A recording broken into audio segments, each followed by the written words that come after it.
Hello everyone, welcome back for a new tutorial. Today I want to make most likely the last tutorial for intermediate players. I will then make a few more videos for more advanced players. And I've been reading on some forums that there are no videos explaining how to attack or how to defend. So again, I will try to give a few general guidelines. Some may say that they completely disagree. Again, this is my understanding of the game. I'm far from being the best, and I still have a lot to learn, so many people may disagree about it. So from my understanding, there are two very different approaches to attack. The first one is to make a very big attack on just on one lane, right? So let's say this one, and your goal will be can I remove it? No, I can't. Okay, let's make it again. So the goal would be to take some squares. You want to take this square, you want to take control of this square. When you control these two squares from a certain point of view, you will be able to bring weaker pieces along this. And this is what a player called Yelko used to do, which is to reach the back row, right? And from that point, the goal is to attack from here. Like, let's make it on another color. Like, you want to make it like this. Oops. Okay, we know I am not an artist, but that is. So that will be the 3 steps, okay? You want to control this I7, I8 to create a path for your weaker pieces to go. I would, for example, I don't know, block with a colonel or the general or even the marshal, and then bring captains or lieutenants, eventually Lotto, then bring miners and another weak piece, and so on, while you keep some pieces here quite unmoved so that your opponent doesn't really know how to attack. That would be one option. There are pros and cons of this. You may need to reveal strong pieces quite early, but it can be effective, especially if your opponent has a corner flag or a side flag that he may not be able to defend. It may not go well if it is a side with a lot of bombs, but I think it's a good approach to the game.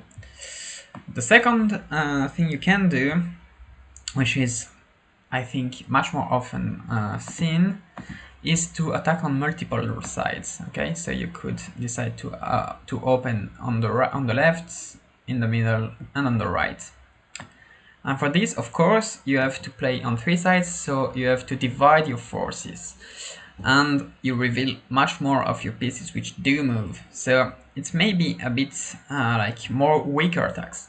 What is good from this type of attack is that you can create the chain reaction. As we saw in a previous video, you can attack on one side, see if you find, for example, the general or the marshal, and then attack on the second side, see what happens, and when you know everything, you can attack on the last one. So these are benefits. Now, when you are attacking, there are a few squares you want to identify. I would say the general rule is that you really want to know as much as possible of the third row, because you will remove immediately a lot of possibility of bombed in flag, and if we assume that 99% of the time the flag is open, or maybe I'm too generous, let's say 80% of the time the flag is bombed in, sorry, you will start removing possibilities. That's why I think the most important you want to know about are these two and these two squares. That's really important.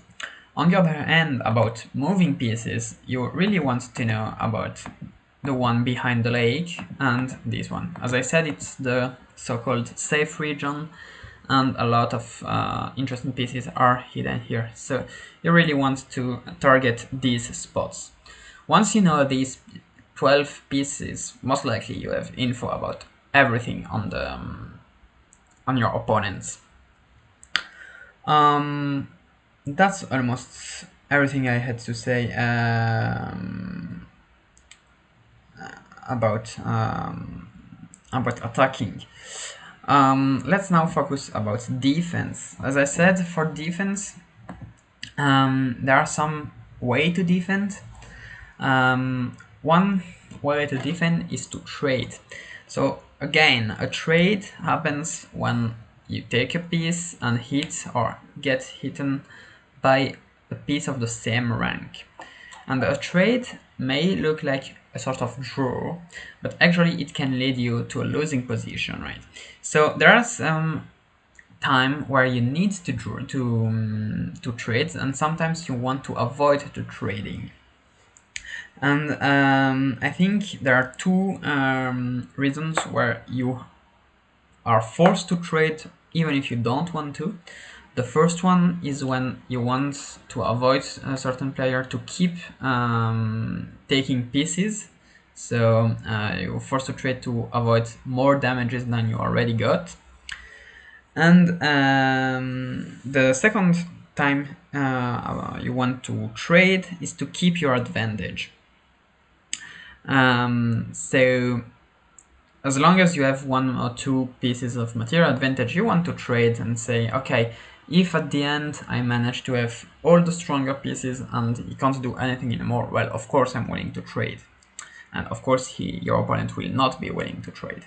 So trading is way to defend. It can also be used to attack, so you can trade and then keep going with another piece. That can also be used in attack, but I feel it's more of a defensive approach. Then you have the very classic general followed by the spy, something like this. So basically your opponent really doesn't really know what to do. Either he sacrifices the marshal and then you take and you can have a colonel not too far, and if you sacrifice the marshal you can you are not expecting the general to be next to it. So that's something. I know some players like to put a bomb here, so it makes things even more difficult if your opponent wants to go on this side. And if you have the good feeling that this one is not the marshal, you can try to attack and jump on it. But then you have the risk that the player goes in the middle. So it's all about, yeah, blocking a side and then you play on the other side. You just sacrifice one strong piece here to block everything. Another way to defend in general is just to always back one of your piece, or at least bluff that it is back. So I would say just don't leave one piece alone like this, right? You always want to have one more piece here or one more piece here, just to, you know, act as a group, and so that your opponent is always afraid, because when attacking an unknown piece, he will even be in the middle of two more unknown pieces. So of course don't do that in an unreasonable manner. So if all your strong pieces are known, of course your opponent will try to do that. Still a few things also now that come in my mind about attacking. Always try to attack with like the pieces that were known, so that you know that your opponent knows. So I highly recommend you to watch the memory video. So always play and try to trade the pieces that your opponent knows, so he loses info advantage, and if you have material advantage, well, you just have material advantage and that's it. You don't have material for info. So that's also something to consider. I think that's almost it. I will probably try to play a few games where I try to explain step by step everything I am doing to sort of conclude the tutorials. But before that, I just want to make a few more tutorials, more about experts, just so that they can enjoy to learn something more. Right, I hope this was quite helpful. Please do not hesitate to write if you have any question, or if you want any more videos about a specific subject. I will be extremely happy to do that. And see you soon for the next video. Thank you very much.